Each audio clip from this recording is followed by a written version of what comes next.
नमस्कार शेतकरी दादांनो.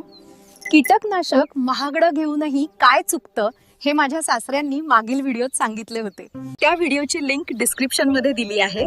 पण फवारणीत पीएच खूप महत्वाचा असतो हे माझे सासरे पुढील व्हिडिओत सांगणार होते. पण पीएच बाबत शेतकरी दादांना तू मार्गदर्शन करून बघ असे माझे सासरे मला म्हणाले. म्हणून मी प्रयत्न करीत आहे. चुकणार नाही म्हणा, पण चुकलंच तर कमेंट करून सांगा. औषध खराब नसतं मित्रांनो, तर आपण ज्या पाण्यात औषध मिसळतो त्या पाण्याचा पीएच खराब असतो. जर पाण्याचा पीएच योग्य नसेल तर महागड्या औषधांची ताकद पाण्यातच संपते. फवारणीसाठी पाण्याचा पीएच 6 ते 6.5च्या दरम्यान असावा. पीएच योग्य नसेल तर महागड्या औषधांची ताकद पाण्यातच संपते. जास्त पीएच पाण्यात कीटकनाशक टाकलं की त्याचं विघटन होतं. मग औषध फवारूनही रोग मरत नाही आणि खर्च वाया जातो. त्यामुळे औषध टाकण्यापूर्वी पाण्याचा पीएच संतुलित राहण्यासाठी घरगुती उपाय म्हणून लिंबू सत्वाचा वापर केला तरी चालतो.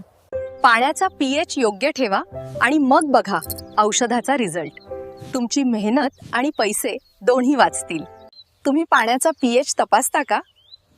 तुमच्या शंका कमेंटमध्ये नक्की लिहा, मी उत्तर देईन. धन्यवाद.